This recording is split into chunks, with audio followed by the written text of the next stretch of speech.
Hi, my name is Sebastian Stricker. I would love to consider myself a social entrepreneur. I'm currently founding a social retail brand. Previously, I founded an app called Share the Meal.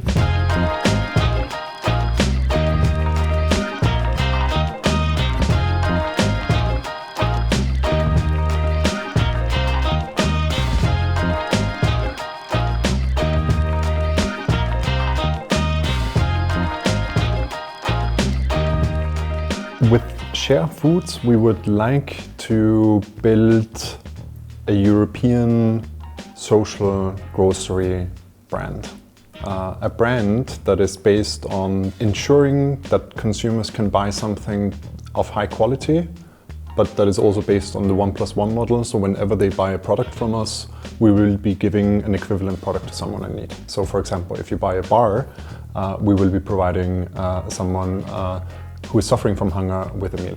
I think what fascinates me is the idea of social entrepreneurship and what it is that actually creates societal value. And this idea of combining the best out of the private sector and the best out of the non-profit sector and turning this into a social enterprise is something I would love to explore right now. So when we started, we didn't really understand what the market needs and how a product could look that the market hopefully then accepts and adopts.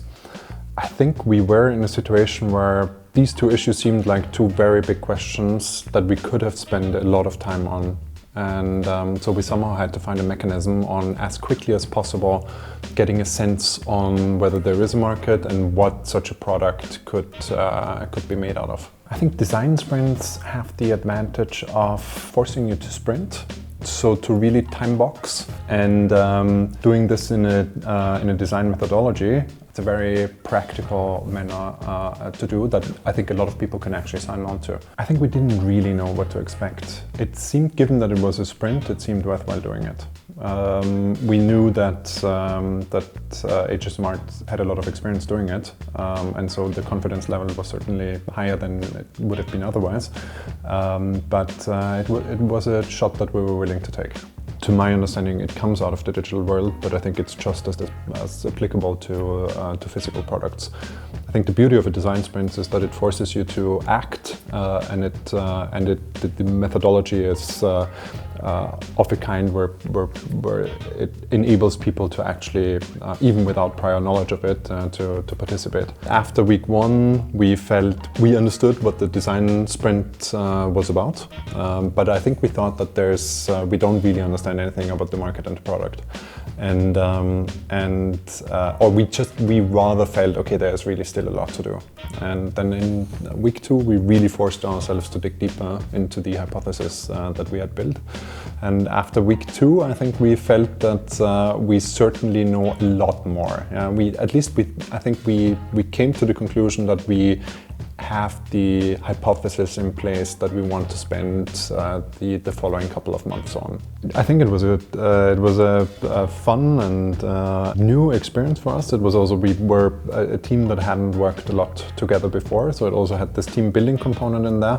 I think everybody thoroughly enjoyed it. We actually it was a 2-week sprint that we did, and the first week was a team of 4 that we participated with, and then for the second week we actually invited all our advisors and investors, and it turned out to be not only good to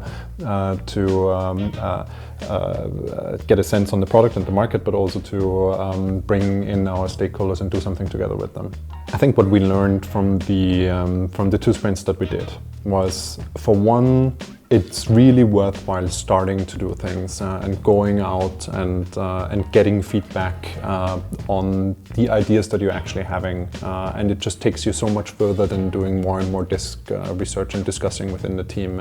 But you really get it stress test what an idea might be. I think what the design sprint confirmed in our thinking is, or in my thinking at least, I don't believe it takes a lot of people or a lot of time to do really interesting projects and maybe complex projects, but it is much more a question on process and maybe risk appetite.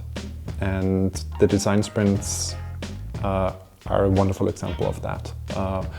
I believe it enables small teams to come up with workable products or concepts that are based on certain hypotheses, but at least you have something that you can test in the market and that has some chance of succeeding. I think we would like to build a grocery brand such as Procter and Unilever and Nestle, but turn it into the 2.0 version. And the 2.0 version being a brand that is based on core values that are beneficial for society, high quality for the consumer, and that embedded in transparency, so where you really understand what you're actually consuming, but also how you're helping society become better.